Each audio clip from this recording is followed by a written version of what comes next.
You can't have kids, so you're losing to me as a woman. You might be done as a woman, but if I say I'm single, men flock to me, you know? Just like that, Jennifer, the wife of my brother-in-law Jason, always looked down on me. I always felt stressed out because of Jennifer. But I never imagined that Jennifer had such a secret. My name is Emily. Right now, I'm dealing with a very troubling issue. The stress from my brother-in-law's wife is overwhelming. Jason's wife's name is Jennifer. She's the daughter of a former CEO, and she's quite headstrong.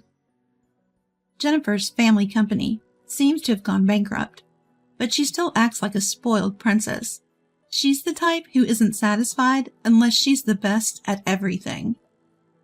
Because of this, she always treats me with an excessively superior attitude. Lately, she seems to be upset that I'm closer with Patricia than I am with her. The other day, when Patricia was thanking me, Jennifer saw it and said, "Trying to be the perfect daughter-in-law is so annoying. Living together even though you're the wife of the younger son? You must be after the inheritance." I can understand why Jason's wife feels this way, but there's no reason for her to say such things. The reason being, it was Jennifer, Jason's wife, who refused to live with Patricia. I mean, if she didn't like me being close to Patricia, she should have lived with her in the first place. Initially, Jason's family was going to live together, but right before moving, Jason's wife refused. Moreover, she said, "Living together is so old-fashioned. Patricia should go to a facility." Because of that, my husband and I stepped up. Patricia is a gentle person, and I had no reservations about living with her. Jennifer kept pushing for a facility until the end, but after discussions, my husband and I decided to live with Patricia. Even then, Jason's wife complained, saying, "You don't really want to live together, but you're acting like the perfect wife, which makes me look bad. It seems like I'm the inadequate wife compared to you." On the day we began living together, I received a message from Jennifer. The message read, "I won't be taking care of Patricia at all. You handle all the caregiving." And to think, I never expected Jennifer to help out in the first place. The reason being, Jennifer doesn't do housework. Well, to be precise, she doesn't even try. Whether it's remnants of her princess upbringing or just plain laziness, I don't know. Despite not working outside, it seems she leaves all the household tasks to Jason. Jason works for a major company and is quite accomplished, but he seems to have poor judgment when it comes to women. He's head over heels for Jennifer and tends to do whatever she says. Because of this, Jennifer takes advantage of his affection and becomes even more arrogant. Jennifer occasionally visits our home and always makes unreasonable requests, acting as if she sees me as her maid. Yesterday, she dumped a pile of clothes on me and said, "Emily, iron all of these for me. I can't because I'm afraid of getting burned." Do they think I'm always free just because I work as a web writer from home?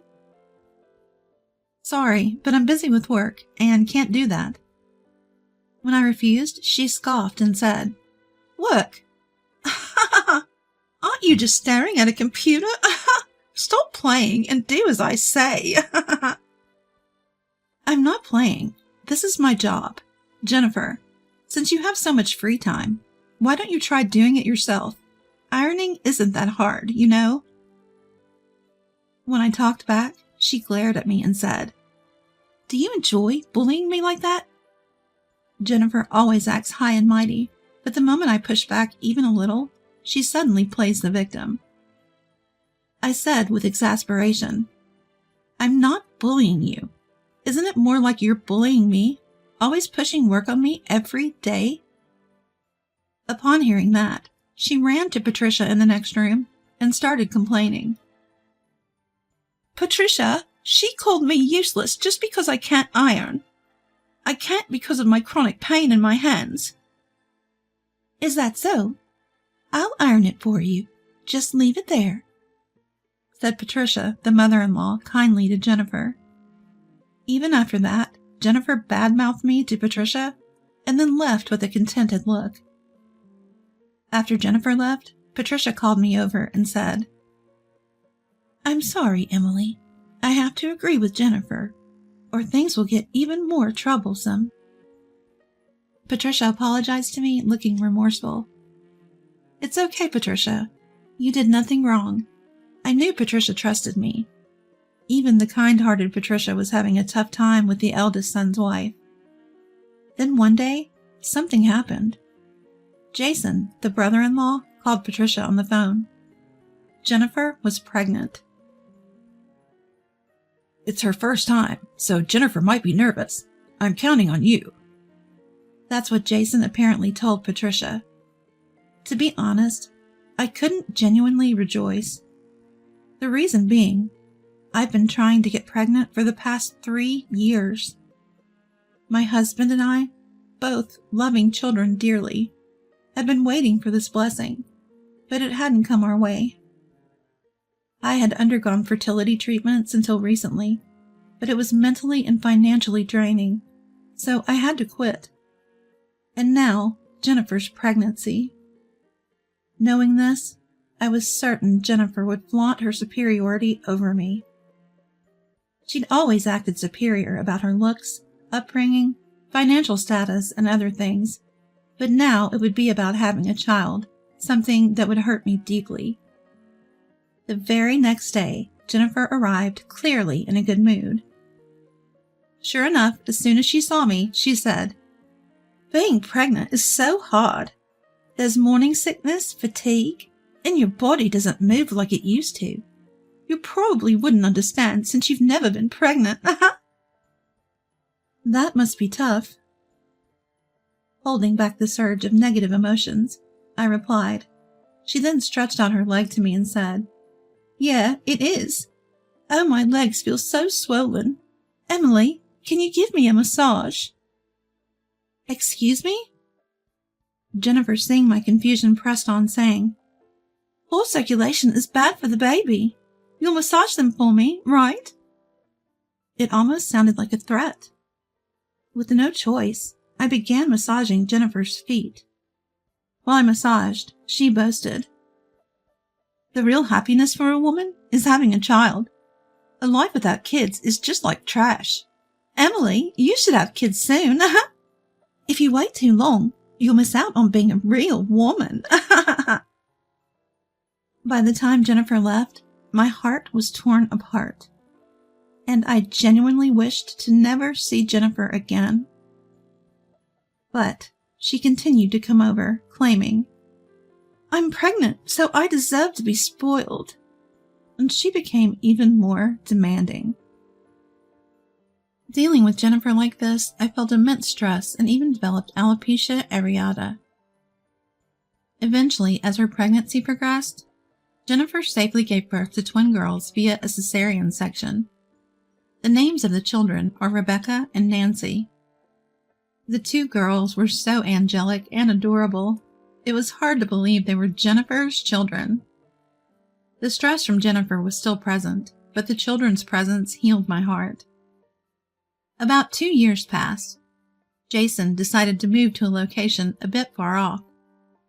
But Jennifer didn't want to go to the countryside, so Jason chose to go on his own, leaving his family behind. As soon as Jason was away, Jennifer started acting out. She began to visit our home daily with the kids in tow. And she would leave the children with me and head out into the night. She went out so often that when I confronted her, she'd retort, "I need a break sometimes. What would you do if I got a breakdown from child rearing? Would you take responsibility?" So it became routine for me to cook dinner for the kids, feed them, and bathe them. Taking care of the adorable Rebecca and Nancy wasn't a burden for me. In fact, not having children of my own, I cherished the motherly feeling. However, the young Rebecca and Nancy would sometimes cry out, "Where's Mommy?" Every time, it felt like my heart was being crushed. It seemed Patricia felt the same way, saying with a saddened tone, Where could she possibly go every day, leaving such little ones behind? I felt so sorry for Rebecca and Nancy that I decided to contact Jason. When I explained the situation, he exclaimed, "What? This has been happening while I'm away?" He immediately apologized, saying, "I'm so sorry for causing trouble for Patricia." "No worries, but don't you think it's a good idea to look into what Jennifer is up to?" When I mentioned that, Jason responded, seemingly flustered. "I can't investigate her. I trust Jennifer, you know." I sighed and said, "It's because you're like this, Jason, that Jennifer does whatever she wants. For the sake of Rebecca and Nancy, please find out if she's cheating on you right away." Though initially reluctant, Jason's resistance faded under my determination. He hesitantly agreed to hire a detective to investigate any infidelity. A month later, as usual, Jennifer dropped off the kids and left. However, that day, she didn't return even after midnight. I tried contacting Jennifer's cell phone multiple times, but couldn't get through. I had no choice but to reach out to Jason. A few hours later, Jason, coming from afar, whispered while looking at the sleeping faces of Rebecca and Nancy, "I've about reached my limit." Given the late hour that night, Rebecca, Nancy, and Jason all stayed at our house. Jennifer finally returned the next morning.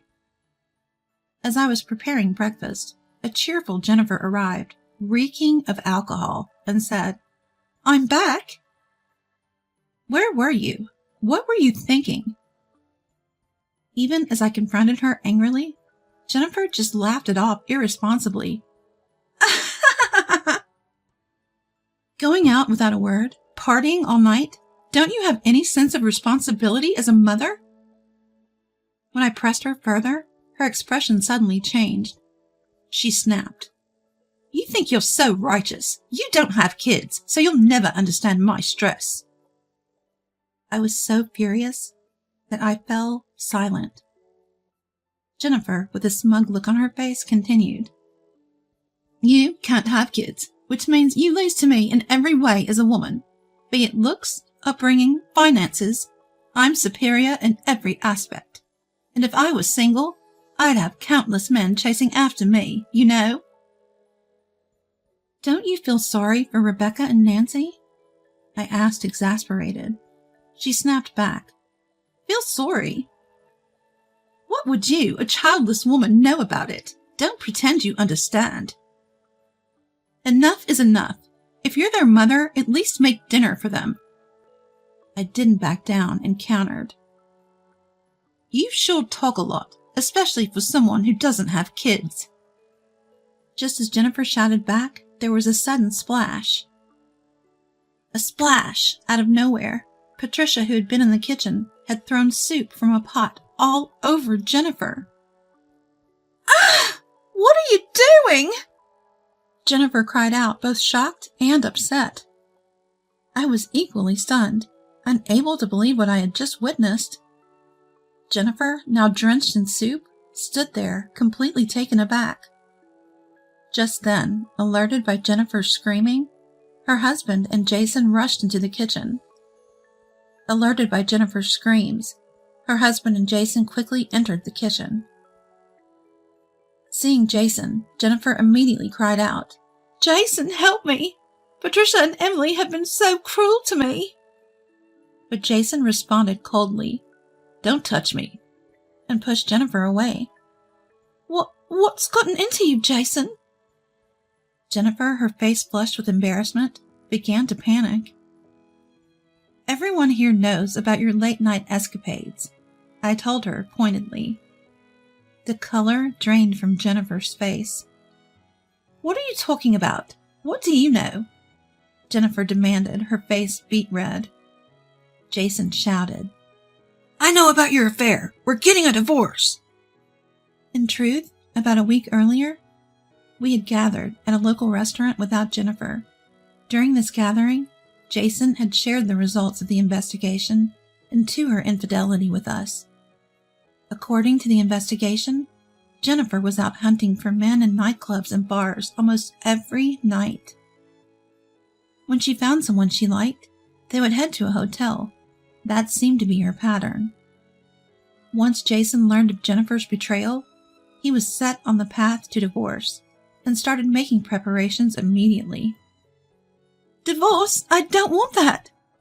Panic evident in her voice. However, Jason firmly stated, "We have all the evidence. Please leave immediately. I'll take custody of the kids." Jennifer suddenly burst into laughter, smugly retorting, "Humph! You, always engrossed in your work, could never handle raising kids on your own. You can't do it without me." I countered Jennifer's arrogance. "Don't worry. I'll take full responsibility for raising the children." "What?" Jennifer glared at me, utterly confused by what I had just said. But Jason firmly stated, "I've asked everyone here. From now on, we'll all raise the children together, so we'll be fine without you." Even Jennifer seemed to be in shock at Jason's declaration. She resisted at first, but when faced with the overwhelming evidence of her affairs, it appeared she realized her situation was hopeless. Still reeking of soup, she resignedly filled out the divorce papers. In despair, Jennifer uttered, "What will become of me now, having lost everything?" I couldn't resist and retorted, "I'm sure you'll be fine after the divorce, Jennifer. After all, didn't you just boast about how you'd have tons of men flocking to you if you were single?" Jennifer broke down in tears at my words. It was the moment when all the resentment I'd held against her seemed to finally dissipate. After the divorce was finalized, Jason continued working in the countryside for a while. As a result, my husband and I primarily took on the responsibility of raising Rebecca and Nancy. I never managed to have children of my own, but I've been blessed with the joy of raising the adorable Rebecca and Nancy. Patricia, too, looks delighted playing with her granddaughters every day. While I was worried about them not having their mother around, it's evident that Rebecca and Nancy are thriving, surrounded by our love. With Jennifer gone, a peaceful life finally graced our home. As for Jennifer, I heard she's been juggling part-time jobs and living in a cheap apartment. Having never worked before, Jennifer seems to be struggling constantly losing jobs or quitting. On top of her living expenses, she has to pay compensation to Jason. It seems she's been long cut off from her family, so with no one to rely on, her life sounds pretty tough. Jennifer, who always held herself above others, probably can't maintain such an attitude anymore. I genuinely hope this turn of events encourages her to change and live a more humble life.